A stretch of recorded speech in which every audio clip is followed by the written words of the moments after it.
Top 20 Christian Songs. 20 hitet më të mira të muzikës së krishterë vijnë për ju çdo fundjavë në valët e Radio Emanuel. Top 20. Dëgjo muzikë, jeto një jetë me frymësim. Rikthehemi në studio me njëherë mbas hapësirës së parë muzikore që startonte programin në ditën e sotme dhe në këto momente është bashkuar e ftuar për sot Rezarta Zenullari.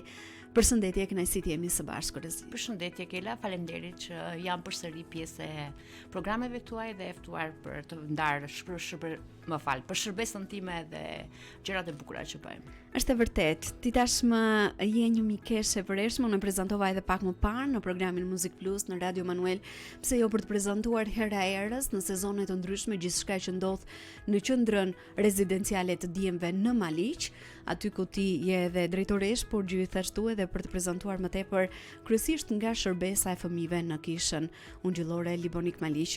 Në mos gaboj, drejtonte këtë shërbesë. Prandaj sot do të flasim gjatë për fëmijët, pse jo edhe për të rinjt në aspektin e mënyrës se si ti punon, sepse një pjesë e Diemve në qendër janë tashmë më të rritur, adoleshent, tamam, dhe do të ndash më shumë detaje për arritjet, momentet e bukura, pse jo, por mbi gjitha edhe sfidat, edhe ato momente të cilat ty si drejtuese, por edhe gjithë stafin edhe mund t'ju bëjnë të ndjeni të sfiduar hera erës. Prandaj më trego pak se çfarë të ka motivuar më tepër për gjatë kësaj periudhe në punën dhe në shërbesën që ti drejton me fëmijët. Edhe njëherë është kënaqësi që të jem e ftuar në emisionin tuaj dhe ashtu si e the Kela pak më parë, ne kemi gjëra shumë të bukura që ndodhin çdo ditë. Edhe dua ta nis me shtëpinë e Diemve. Ky është viti i 8 që shtëpia e Diemve funksionon, sepse është hapur që në janar të vitit 2019 dhe aktualisht janë 8 djem të moshës 7 deri në 16 vjeç. Djali i madh është larguar në dhjetorin e kaluar, edhe përsëri është pjesa e asaj shtëpie. Edhe pse është larg fizikisht, ne kemi kontakte të rregullta, kemi video call me fëmijët, me djemt, edhe po e nis që nga një nga gjërat që ka qenë prekse për djemt, për mua, por edhe për stafin. Të shoh të prekur. Ai është larguar në dhjetor, në datën 8 dhjetor, dhe për Krishtlindje ka me atë mundësi që ka pasur, ka patur dëshirë shumë që të bëj dhuratë për Krishtlindje për të gjithë djemt, edhe për stafin. Edhe ka qenë një veprim me shumë dashuri, edhe ka qenë një veprim edhe për të kuptuar që kjo shtëpi nuk është vetëm për rritjen, edukimin, edhe të plotësojmë nevojat fizike apo arsimore, shëndetësore që këta fëmijë kanë, por që të jetë një shtëpi me zemër, edhe të jetë një shtëpi me dashuri, që këta fëmijë edhe në një moment tjetër që s'janë pjesë e asaj shtëpie, nuk po rriten aty, për arsye të ndryshme do të largohen një ditë, të jetë shtëpia e tyre e fëmirisë. Ka shumë kujtim, na ndodh ne kur rritemi, shkojmë në universitet, largohemi nga shtëpia vërtet, nga prindrit, nga një ambienti që ishim mësuar të qeni të sigurt edhe ku merrnim edhe jepnim ndoshta shumë dashuri, besoj që e njëjta gjë është edhe me këta djem, por që për arsye sikurse ti e përmende, nga më të ndryshme, sepse mbushin moshën, ata duhet të largohen apo jo. Po. Edhe besoj që kjo është një sfidë shumë e madhe, ndoshta edhe për ju si drejtues, por mbi gjitha edhe për këta djem. Për të gjithë ka qenë e vështirë. Edhe ka qenë hera e parë që një fëmijë po largohet. Më pëlqen ta quaj fëmijë megjithëse ishte 18 vjeç. Por ka qenë e vështirë për të gjithë, sepse edhe fëmijët ishin mësuar me njëri tjetrin. Është një shtëpi, e kam thënë edhe herë tjetër, është një shtëpi pak më e madhe se shtëpitë normale që kanë 3, 4, 5 fëmijë. Dhe është një shtëpi me 8 djem, që ka momente që ka dhe zëngat, siç ndodhin xhelozira, lodra, gjëra të vogla, po unë kam kuptuar për te këtyre gjërave të vogla të përditshmërisë, ata kanë një dashuri për njëri tjetrin, edhe pse nuk ka lidhje gjaku me njëri tjetrin. Edhe ne nuk e ndryshojmë dot çfarë ka ndodhur në fëmijërinë e tyre, deri në momentin që kanë erdhur në shtëpinë e djemve. Por ne kemi në dorë të ndryshojmë çfarë do të ndodhë në momentin që jetojnë aty, që të jetë një shtëpi e dashur, e sigurt, të jenë të mbrojtur dhe të shikojnë për të ardhmen, sepse kjo është më e rëndësishme, që ata të kenë mundësi të shkollohen, të arsimohen, të jenë një shembull i mirë për brezat e tjerë që do të vinë, sepse mbështetje nga familja nuk kanë, po patjetër që mbështetja nga ana jon nuk e ka munguar. Dhe kur them nga ana jon, nuk e kam fjalën vetëm për stafin që punon, vetëm për njerëzit që drejtojnë, apo ka dhe shumë njerëz të tjerë, donator, njerëz që na mbështesin, luten, pyesin për djemt, edhe jemi mund ta them një familje e madhe, edhe se prezent jemi pak. Çfarë ndodh me këta djem, Rezarta, mbasi mbushin moshën që duhet të largohen nga qendra? Sepse besoj që kjo është një ndër problemet më të mëdha. Është një sfidë për ta, sepse ne si të rinj në momentin që mbushim moshën 18 vjeç në kulturën shqiptare nuk e kemi ende aq shumë që largohemi nga familja, bëhemi të pavarur në gjitha aspektet, kryesisht dhe në atë financiar. Kemi nevojë edhe për mbështetjen e familjarëve mbasi ndoshta zgjidhim të studiojmë apo të punojmë diku tjetër. Asnjë rast apo histori e jetës të fëmijëve nuk është i ngjashme me tjetrin. Në vërtet. Dhe në qoftë se flasim për djalin që është larguar tani, ai ka gjetur mbështetjen tek halla e tij, dhe kushërinë që i ka gjetur pas shumë kohësh, për arsye të ndryshme nuk kanë pasur mundësi të komunikonin për te dëshirës që kanë pasur, sepse e tha çdo rast është ndryshe. Ne kemi fëmijë që kanë familje, edhe ndoshta kur ata të jenë 18 vjeç do rikthehen në familjet e tyre, por kemi dhe fëmijë që nuk kanë familje. Ose janë në situata shumë të vështira, ose kanë vetëm njërin prind. Dhe ne duam që një shtëpi që mund të ndërtohet, domethënë një proces. Tani, aktualisht djali më i madh është 16 vjeç. Për shkak se ai e ka filluar klasën e parë 9 vjeç, sepse prindrit nuk e kanë dërguar në shkollë asnjëherë dhe ka filluar klasën e parë kur ka erdhur te shtëpia jonë. Do të zgjat pak më shumë mendoj procesi derisa të mbaroj gjimnazin, por e justifikueshme për shkak të moshës. Por mendojmë që të bëjmë një shtëpi që të quhet shtëpi e sigurt dhe e mbrojtur, që të jetë brenda oboreve të qendrës, domethënë të jetë në të një godin tjetër, po në të njëjtin ambient, që të fëmijët të ndjehen të sigurt, të mbrojtur derisa të mbarojnë universitetin.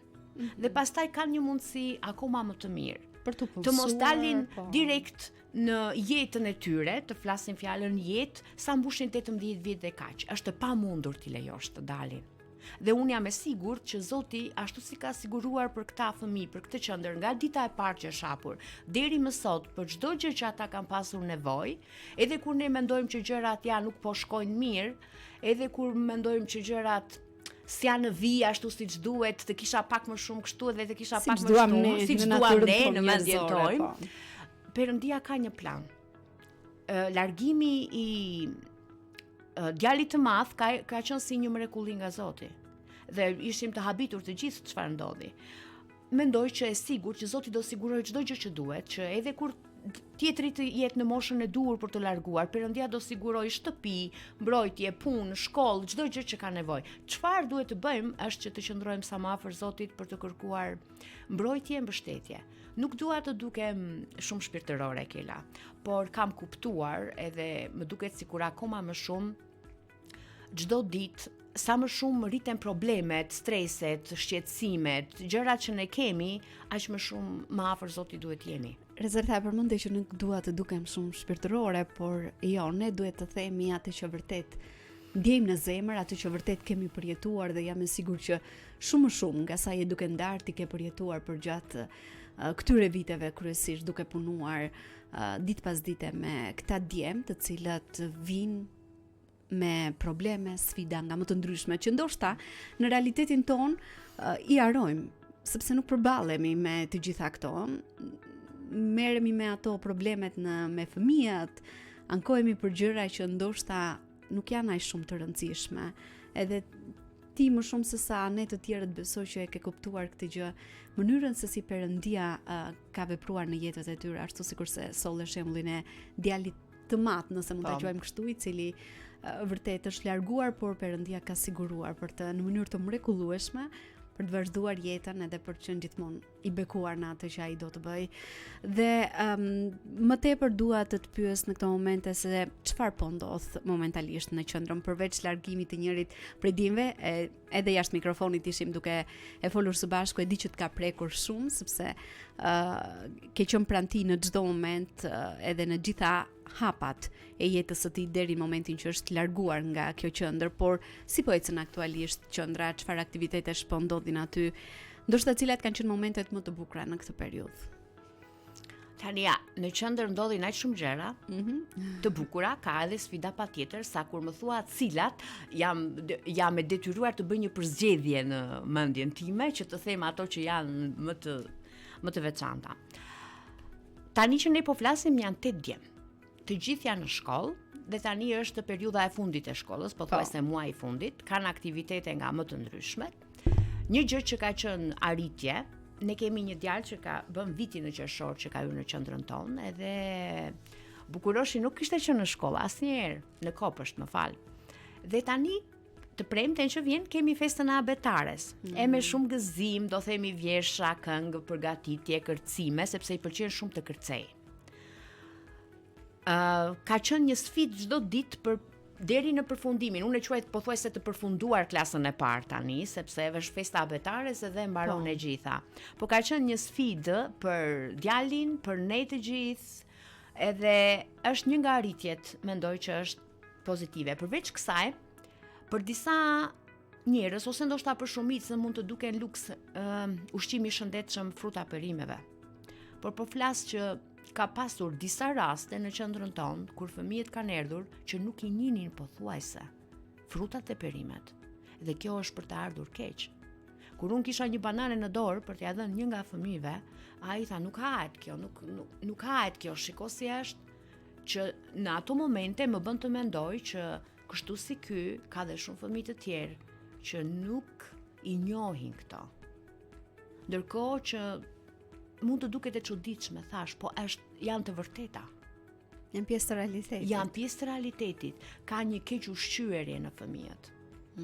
E rëndësishme është të ushqesh ashtu si duhet, edhe të marrësh të gjitha vitaminat, proteinat, çdo gjë që ti ke nevojë trupit tënd. Jo vetëm të ushqesh me të mbushësh barkun. Të mbushësh barkun apo të hash vetëm çokokrem, sepse është më i thjeshtë për tu përgatitur.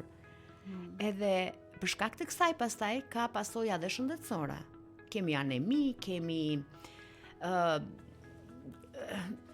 nën pesh, fëmijë që janë nën pesh derisa të marrin veten, po pastaj një virozë këta i mund më shumë se sa të tjerët, dhe zakonisht kur kemi hyrje të reja të fëmijëve, kemi nevojë për 6 muaj të paktën ose më shumë që fëmia të mësohet me të gjithë menun e shëndetshme, të mësohet me të gjitha aktivitetet e qendrës, me çdo gjë që po ndodh, edhe të ketë një shëndet të plot, të gëzoj shëndet të plot. Kjo është e rëndësishme. Tani, momente të bukura ka sa të duash. Thash, jemi ndarë në 2 grup mosha tani, 4 nga djemt janë 7 deri në 10 vjeç dhe 4 të tjerët 13-16. Që do të thotë jemi kështu, njerë duhet të jemi të silemi si fëmijë, njerë si adoleshent. Edhe kemi nga të dyja grup moshat, por e rëndësishme është që të gjejmë një harmoni brenda familjes, për të edhe në momentet që kemi emocione të tepërta, të mësojmë si ti menaxhojmë këto emocione, edhe kur kemi zemërima apo gjëra të tilla, të mësojmë si ti kontrollojmë, punojmë me ato emocione edhe të ecim përpara. Një gjë tjetër që ka ndodhur, Kela, në fakt e përmenda pak më parë që Zoti siguron në mënyra të mrekullueshme. Qendra jon nuk ishte bërë punime të reja që kur ishte hapur, dhe ky është viti 8. Po. Dhe papritur ne kemi marrë një telefonat, më saktë Platori dhe Nikola kishin marrë një telefonat që një grup do të vinte nga Amerika dhe do të bënte komplet rikonstruksionin e qendrës, nga brenda dhe jashtë. Edhe është bërë një punë fantastike, fëmijët ja kënaqur shumë, por edhe grupi ka qenë për një javë në qendër që kanë punuar, pastruar, shërbyer, falur dashuri dhe aq të lodhur sa ishin, më ka ngelur në mendje që pasi mbaronin, patjetër duhet të luanin futboll, basketboll me djemt pas çdo dite. Dhe ditën që janë larguar, ata kanë folur çfarë është një gjë që ju ka pëlqyer. Çfarë mua për shembull, më ka pëlqyer shumë që u bë shtëpia e re, pothuajse e re. Kurse një nga djemt ka thënë që ju luanit me ne. Kjo ishte çfarë kishte prekur. Shikon ato këndvështrimet e veta, patjetër. Por Zoti është besnik edhe siguron gjithmonë në kohën e duhur. Rizerda, duke qenë se ti personalisht, por gjithë stafi punoni çdo ditë me fëmijët, edhe me adoleshent, duke qenë se pranë qendrës suaj keni djem në këtë grup mosh, por ti drejton edhe shërbesën e fëmijëve në Libonik. Çfarë mendon se kanë më tepër nevojë sot ata fëmijët, adoleshentët, të rinj me të cilët ju punoni? Programi i fëmijëve në Libonik është një nga programet që unë e kam për zemër. Edhe kështu e kam pasur gjithmonë, jam rritur pothuajse me programe fëmijësh vetë, dhe tani e bëj me shumë dashuri, me shumë pasion. Kam parë që çdo fëmijë, sado i vogël që është, ka nevojë për një shembull. Edhe ka nevojë për një shembull të mirë në jetën e tij. Çdo fëmijë përpiqet të gjejë një njeri apo një diçka që ta imitoj.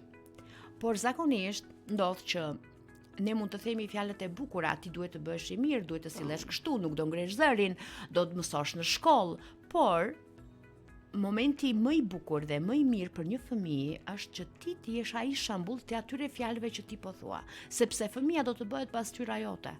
Në mënyrën se ti edukon, ai më shumë fikson veprimet që ti bën, sjelljen që ti bën me fëmijën, sesa çfarë fjali thua.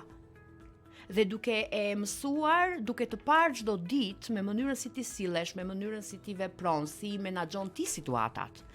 Është një lloj me ato që po thua në teori, apo kjo praktika të ndele pak për të dëshiruar. Dhe unë mendoj që fëmijët kanë nevojë sot më shumë për shembuj të mirë. Një shembull i mirë, për shembull, një gjë që mund të themi në ditët e sotme është një nga këshillat e shumë prindërve është mos ri shumë me telefon. Mos ri shumë me telefon, mëso mësimet edhe këtej.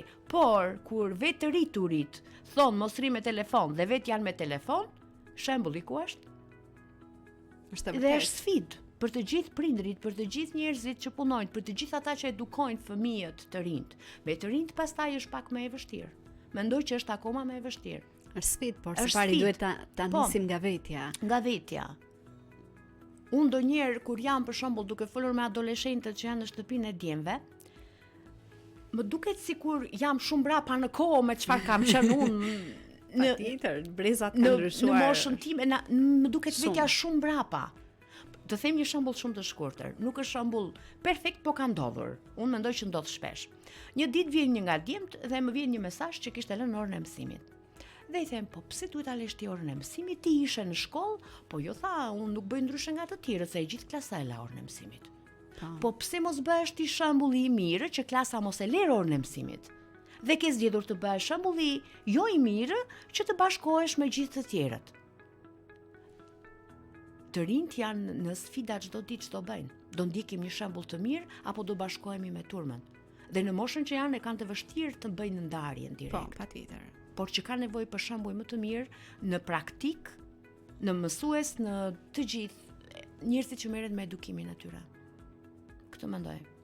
Ke dhënë një mesazh shumë të rëndësishëm, së pari jo vetëm për ata që merren me edukimin e adoleshentëve dhe fëmijëve, por mbi gjitha për ne si prindërës, sepse ti ishe duke folur dhe mua personalisht më ndot. Ti them vajzës time mos ri me telefon ose nuk është mirë dhe nga ana tjetër e gjej veten duke e përdorur dhe patjetër na ndodh besoj secili prej nesh çdo ditë për të përballur me sfida të tilla, prandaj edhe pak më parë përmenda që s'pari duhet punoj me veten dhe më pas duhet i përcjellim këto këshilla, këto mesazhe tek fëmijët, qoftë në ambientin e shtëpisë, por kryesisht me ata persona që punojnë me fëmijët në vazhdimsi ditë pas dite. Do të kemi një shkëputje shumë të shkurtër muzikore për të rikthyer vetëm pas pak në studio për të vazhduar bisedën tonë, por në këtë moment ju ftoj të ndiqni këngën Dua të të lavdëroj o Zot, kënduar nga Çimi dhe Nisa.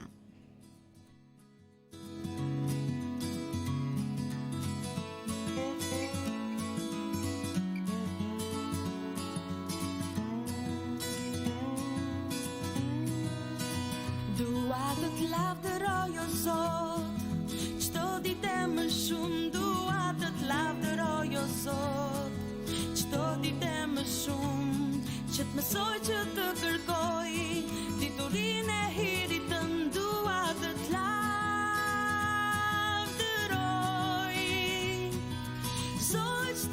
qiell, këndojnë për ty.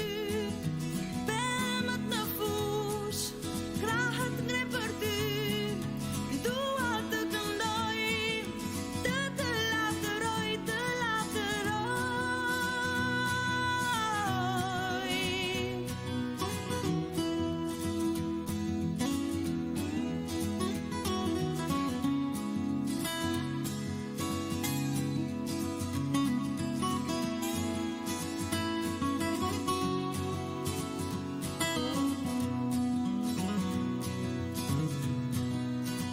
Dua të lavdëroj o Zot, çdo ditë më shumë. Dua të lavdëroj o Zot, çdo ditë më shumë.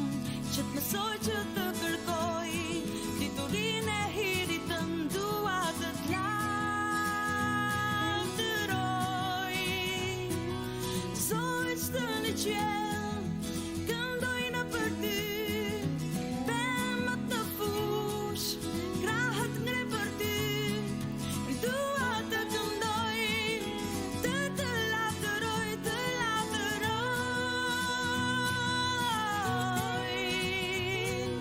Zojtë të në qiell, këndojnë për ty. Pemët në fush, krahët ngre për ty. Dua të këndoj, të lavdëroj, të lavdëroj.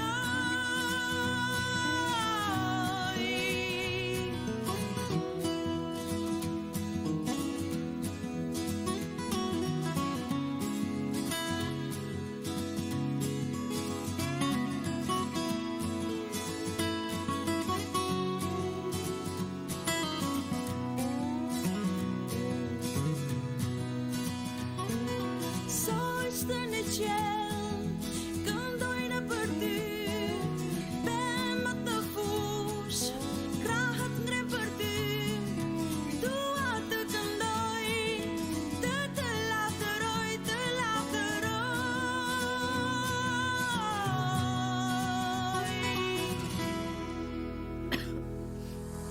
Rikthehemi në studio, vazhdojmë të jemi së bashku me Rezartën në një bisedë shumë të veçantë dhe në këto momente do të ndalemi sërish tek shërbesa e fëmijëve prej vitesh. Rezarta drejton me shumë dashuri, sikurse e them, me shumë përkushtim programin e fëmijëve në kishën e Libonikut. Prandaj dua që në këto momente të flasim pak më tepër për këtë shërbesë, si zhvillohet dhe çfarë ndikimi ka ajo tek fëmijët, por edhe tek familjet e tyre. Ne jemi përpjekur që përveç programeve javore që bëjmë me takimin e fëmijëve, të bëjmë dhe disa aktivitete që të jenë të veçanta. Një nga aktivitetet ka qenë kemi mbledhur rroba, lodra, materiale shkolle. Çfarë ishte si një thirrje ndaj fëmijëve, nëse keni diçka që ju nuk e përdorni dhe nuk ju duhet, apo nëse keni 2 ose më shumë, mund t'i ndaj me dikë që nuk ka fare. Edhe morëm shembuj të thjesht. Kur kanë erdhur fëmijët, unë kam qenë shumë e habitur, edhe isha shumë e prekur se kanë erdhur me çanta. Kishin sjell libra, rroba, materiale shkolle, kukulla, se të ndash kukullat, për shembull, për vajzat është e vështirë, i mbajnë koleksion të gjitha. Se secili nga ne ka disa gjëra që i ka të vështira për t'i ndarë me të tjerët. Por jam shumë e prekur. Ato që kishin mundësi i kishin sjell dhe ishin shumë të gëzuar. Dhe pastaj të gjithë së bashku i paketuam, i ndam sipas grup moshave dhe ja kemi dhuruar fëmijëve që kanë pasur nevojë për ato në zonën tonë, por duke qenë anonim. Dhe kjo ishte një bisedë që u bë dhe me mësuesit. Nuk donim që as fëmijët ta merrnin vesh kush i kishte dhuruar rrobat, as ne të tregonim nuk kishte rëndësi. Po, rëndësi kishte veprimi dhe dhurata që fëmijët bën, por e rëndësishme është të mësojnë të ndajnë dhe ato që kanë. Sepse shumë fëmijë janë të bekuar me gjërat që kanë dhe prindrit përpiqen në maksimum t'i plotësojnë nevojat dhe dëshirat e tyre, por ka të tjerë që s'kan mundësi. Dhe këta që kanë, ti jemi bekim për ata që të tjerët. Një gjë tjetër kemi bërë në datën 8 mars në fakt, edhe kjo ishte bërë për herë të dytë. Fëmijët e programit të gjithë kemi blerë një javë më përpara, kemi përgatitur kartolina urimi për 8 marsin dhe duke zbukuruar me gjëra të ndryshme apo dhe duke zbukuruar me vargje nga Bibla. Dhe pastaj kemi dalë në këmbë që nga Liboniku dhe në Maliq, vetëm në Libonik dhe Maliq, kemi ndarë karafila, çokolata dhe kartolina për njerëzit apo për nënat, mamit që takonim rastësisht në rrugë. Në fakt kemi shkuar dhe te dyqanet që ishin hapur, se ishte e diel, edhe shumica e për shembull posta, ambulanca, këto kanë qenë të mbyllura, por kemi dhuruar gëzuar 8 marsin. Disa ishin të habitur, disa i dhuronin fëmijëve edhe lek. Merre bli një çokoladë ose por ishin të habitur njerëzit në rrugë, po edhe të kënaqur. Dhe fëmijët u ndjen shumë mirë që ishin pjesë e një aktiviteti që falte dashuri. Një lule që i jepnin me shumë gëzim dhe ishin shumë të gëzuar. Dua të përmend këtu dhe një aktivitet në fakt që kemi bërë me fëmijët e qendrës. Për shkak të historisë të dikujt, nuk dua të hyj në detaje të tjera, ne kemi menduar që për Krishtlindje vjet në fakt në dhjetor, ka disa muaj, po ishte për herë të parë, të bënim dhurata për datën 25 në maternitetin e Korçës. Dhe kjo ishte vetëm nga 2 fëmijë që morën pjesë, që kishin dëshirë nga shtëpia e djemve. Por të gjitha rrobat, dhuratat, çfarëdo që ishin për bebet të pasolindura u bën dhurat nga kisha, nga njerëzit e kishës. U paraqit në kishë më përpara dhe pastaj u mblodhën shumë gjëra, shumë gjëra. E kam parë si postim në rrjetet sociale. Dhe fëmijët u ndjen aq mirë kur dhuronin. Edhe ndonjëherë kur duhem të rikthehemi në atë vend, ishte për t'i treguar që këtu keni lindur edhe ju, por pastaj kanë kaluar ca kohë të vështira, por përsëri ne mund të kthehemi që të bëjmë përsëri vitin tjetër dhe mezi po presim për vitin tjetër që të kthehemi përsëri. Ndoshta ato bebe nuk do ta din kur kush i dhuruan e kush i morën. Por çfarë dua të bëj është që fëmijët të mësohen të japin, jo vetëm të marrin. Më e rëndësishme është të japësh se sa të marrësh, sepse ti kur jep dhurat, jep diçka që ti e ke ofruar vetë, po e jep me dashuri. Edhe kur shikoj fëmijët ka shumë gëzim, po, edhe ai gëzimi, edhe në njerëzit që ishin atje në familjarët e tyre, ishin të çuditur. Për te i dëshirës apo gjëra faleminderit ishin shumë të çuditur. Po mendova që një veprim kaq i vogël, njerëzit mbetin të habitur sepse kanë harruar të jenë kemi harruar të japim si njerëz. E kemi mendjen vetëm të marrim. Jo vetëm në aspektin material, fizik. Në gjitha aspektet e jetës. Njerëzit kanë harruar të japin një përqafim, kanë harruar të japin një fjalë të ngrohtë, kanë harruar të japin kohën e tyre, se nuk është vetëm në gjërat materiale të japësh, ke shumë gjëra të tjera që mund të japësh. Rim shumë indiferente kundrejt të tjerëve.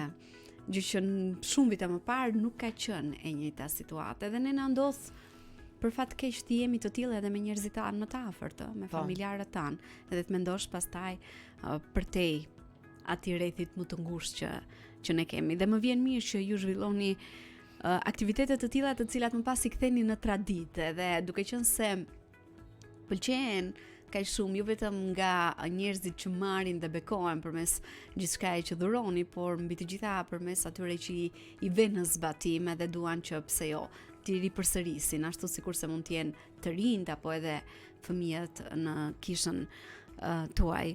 A ka ndoshta ndonjë histori apo rast konkret një fëmije që të ka prekur dhe të ka motivuar më tepër në këtë mision, nëse mund ta quajmë kështu? E di që në mendje ke ndoshta shumë raste, shumë histori, por diçka që do ta ndash me ne sot.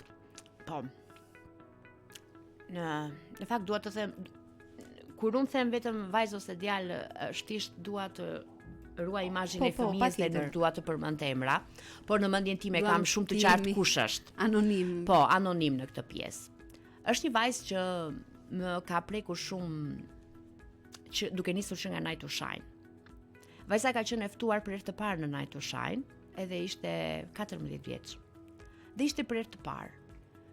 E njëja më përpara se të ishte pjesa atij eventi, por kur nuk e kisha parë aq të gëzuar, aq të lumtur, aq ndryshe. Kishte një shkëlqim, kishte një rezatim atë ditë bashkë me familjarët e saj që nuk e kisha vënë re më përpara. Dhe të gjithë ishin të gëzuar, mbaroi ai të shajë, ishte shumë e kënaqur, edhe pse si tip është shumë e ndrojtur. Më vonë marr një telefonat nga dikush dhe më thot: "Përshëndetje, unë jam mami i vajzës." Edhe i thash: "Po, po vajza do të vijë në programet e fëmijëve." I thash: "Në takimet që ju bëni." "Patjetër që po, mund të vijë." Vajza nuk flet shumë vet, por unë e kam parë që sa hapi madh i rëndësishëm është për dikë që edhe pse ndoshta e ka të vështirë të komunikojë, të flas, prezenca apo ardhja në programet e fëmijëve dhe atë radhë rastisi që ne po bënim edhe kartolinat e 8 marsit për mamin. Po. Ishte shumë e lumtur.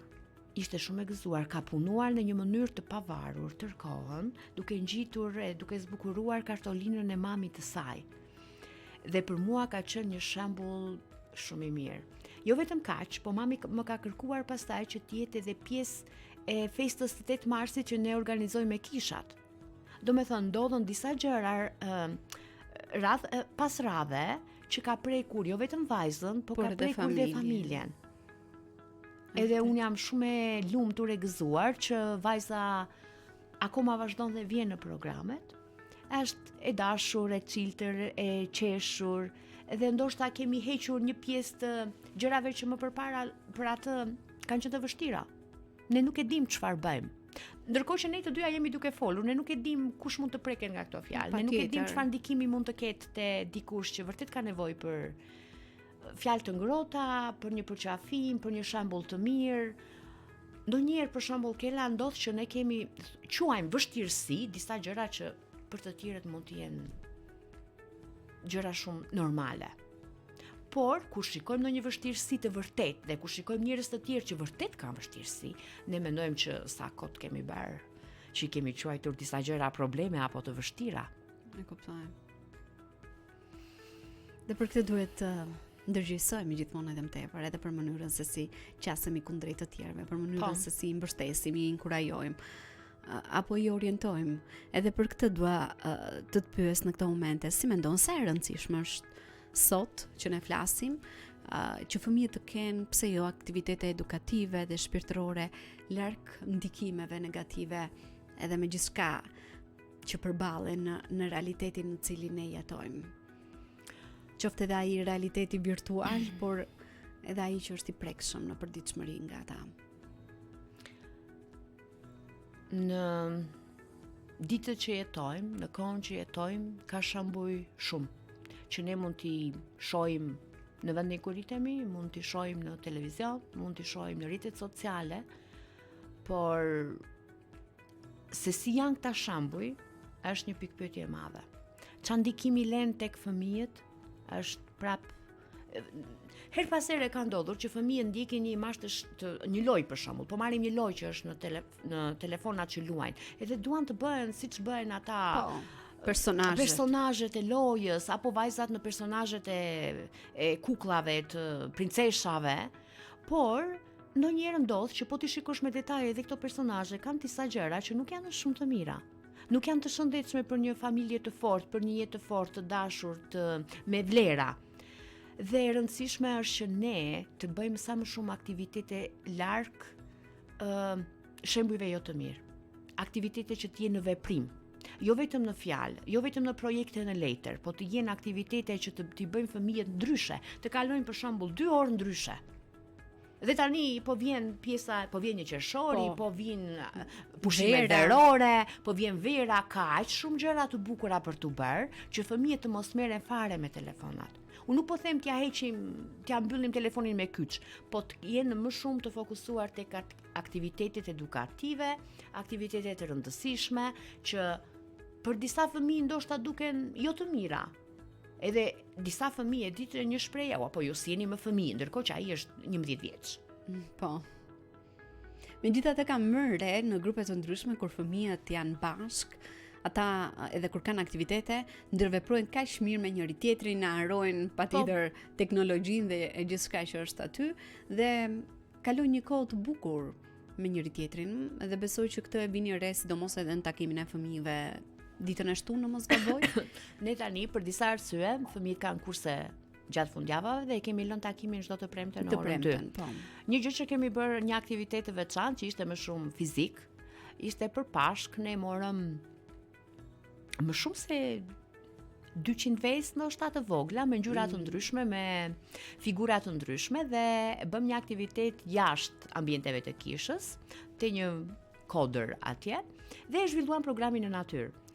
Dhe ishte shumë argëtuese për të gjithë fëmijët. Duhet të fshinim të gjitha vezët.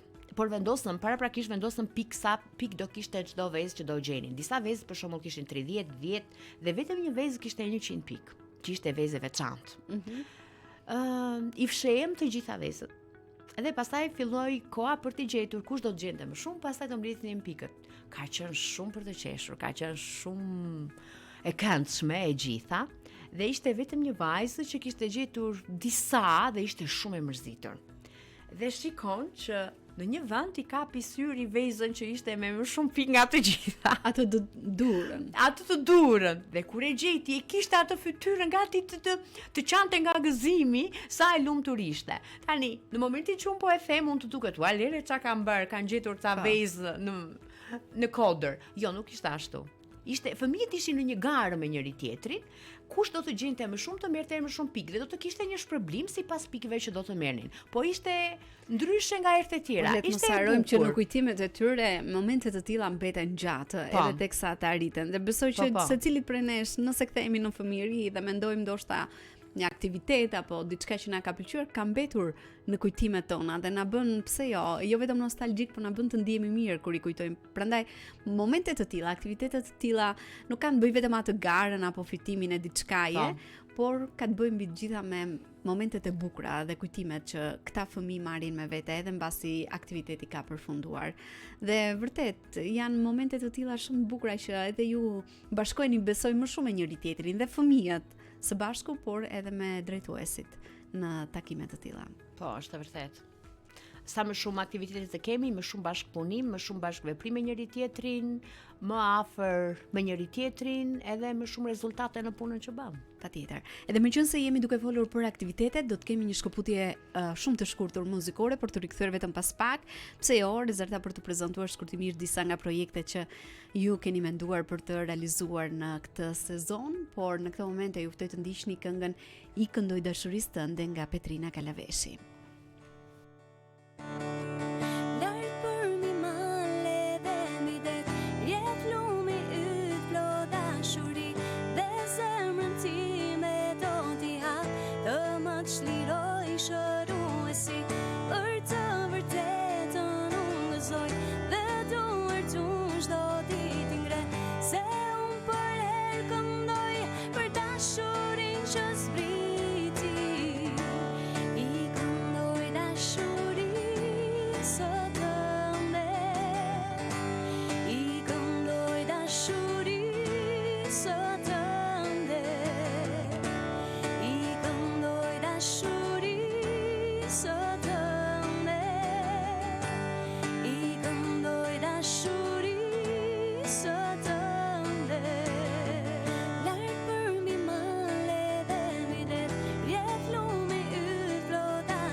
Është marrëzi e di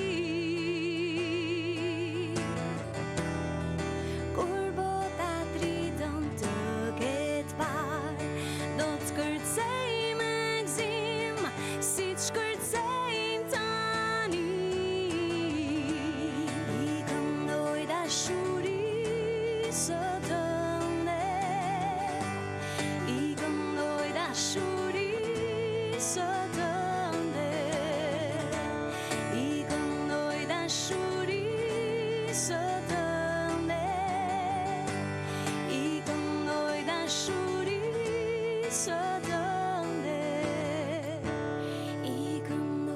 dashurisë tënde, I këndoj dashurisë tënde, I këndoj dashurisë tënde, I këndoj dashurisë tënde.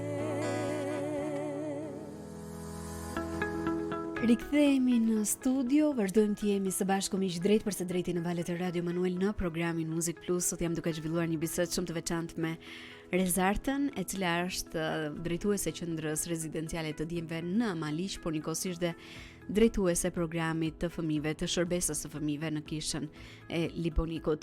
Rezarta, ke ndarë me shumë entuziazëm sot ato aktivitete të cilat ju keni organizuar, ku patjetër ti je përfshirë së bashku me fëmijët dhe jo vetëm. Prandaj në këto momente dua të të pyes në lidhje me projektet apo edhe gjithçka tjetër që synoni të realizoni për gjatë periudhës në vazhdim në komunitetin ku ju veproni, por edhe me fëmijët që janë të përfshirë.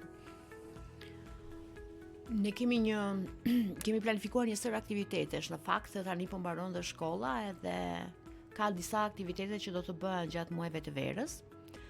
Filloj me 1 qershori, që është festa e fëmijëve. Do të bëjmë një aktivitet të veçantë, ndoshta mund të bashkojmë dhe të gjitha programet e fëmijëve të gjitha kishave që kemi, dhe do të jetë një ditë e veçantë me histori, programe, lojra, me face paint, balona, varet dhe nga moti, si do jetë njëkohësisht, po që mendohet që ky aktivitet të bëhet në natyrë. Do jetë më e bukur nëse do të jetë diku ndryshe nga programet që bëjmë çdo javë. Shpresojmë që koha të jetë mirë, atë ditë gjithashtu fëmijët kënaqen. Kemi filluar dhe përgatitjet për kampin që do të jetë në verë. Është një kamp fantastik, shumë i bukur. Nuk po e them titullin për momentin, ta lë pak surprizë. Por e di që shumë fëmijë mezi po presin këtë javën e kampit, edhe mezi po presin të fillojnë ato ditët e bukura me aventura.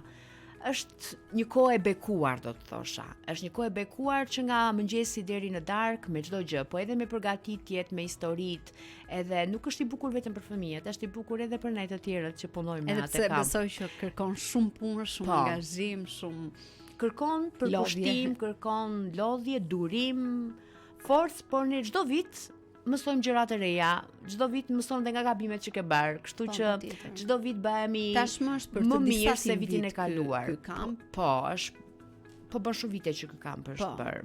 Dhe çdo vit vjen me një temë të re. Me çdo vit vjen me një temë të re. Po dhe këtë vit tema është e re, do jetë aventurë, ashtu siç e organizojmë gjithmonë, do të jetë ndarë në përbaza të ndryshme, do të ketë këngë, aktivitete, lojra, drekën që fëmijët e han atje, dhe mezi po presin. Keni vendosur një numër të fëmijëve që mund të Ne bashkojmë zakonisht të gjitha kishat, por në momentin që ne do të bëjmë formularët gati për regjistrimin e fëmijëve, patjetër që ka një limit të caktuar, sepse nuk mund të duam të kënaqim ata fëmijë që duan të vinë, edhe por zakonisht kemi patur shumë kërkesa dhe kemi pasur shumë fëmijë që kanë qejf të jenë pjesë e kampit. Edhe për te aty fëmijëve që janë pjesë e shërbesave. Ajo kohë, domethënë kampi vet në tërësinë e tij, përgatitjet, lutjet, puna, stafi, të gjitha, edhe java e kampit, është një kohë e bekuar nga Zoti. Çdo gjë, edhe detajet më të vogla. Domethënë, e gjithë puna e përgatitur, ajo java e kampit pastaj është qershia mbi tort, që të jep atë kënaqësinë. Ai është finalizimi. Rezultati i punës, është finalizimi i të gjithës. Dhe duke qenë se po mbrim në fund të bisedës sonë në studio, çfarë mesazhi dëshiron të ndash sot për prindrit, për fëmijët, për të rinj që na ndjekin? Fëmijët do ta nis nga prindrit. Prindrit të jenë sa më afër me fëmijët e tyre, duke i falur dashuri, përkushtim, çdo gjë që ata kanë nevojë. Edhe shembullin më të mirë të vetes së tyre, që ato fjalë, ato këshilla që ja japim fëmijëve, t'i zbatojmë dhe vetë.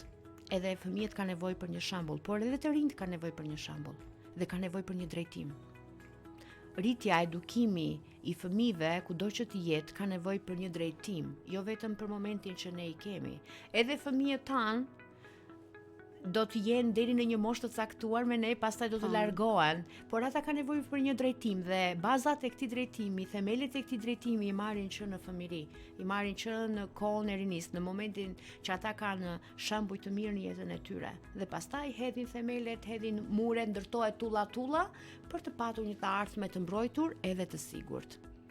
Sa më shumë drejtimin e duhur duke qenë shembulli perfekt. Këtë do ndjekin fëmijët gjithmonë. Dezerta, unë të falenderoj vërtet shumë për gjithçka që ndave në ditën e sotme, kënaqësi të bashkëbisedosh me ty edhe për çdo mesazh të rëndësishëm që përcolle për dëgjuesit tan. Të uroj shumë bekime në gjitha punët, misionet, shërbesat ku ti je përfshirë. Faleminderit Kela edhe një herë për ftesën, ishte kënaqësi që folëm bashk. Edhe uroj që dikush apo kush po dëgjon të gjej veten e tij apo të marrë një shembull frymëzimi, një aktivitet tjetër, diçka të veçantë për të bërë me fëmijët e tij apo me fëmijët që punon apo shërben apo kudo që të jetë. Unë lutem që të prek zemrat e njerëzve sa më shumë. Të falenderoj, kënaqësi të ishim së bashku në ditën e sotme. Të uroj një ditë të mbarë në vazhdim, ne miq shkëputemi për të ndjekur një tjetër hapësirë muzikore, vjen kënga Për ulem nga Kisha Ungjëllore, Libonik Maliq dhe rikthehemi së bashku pas pak.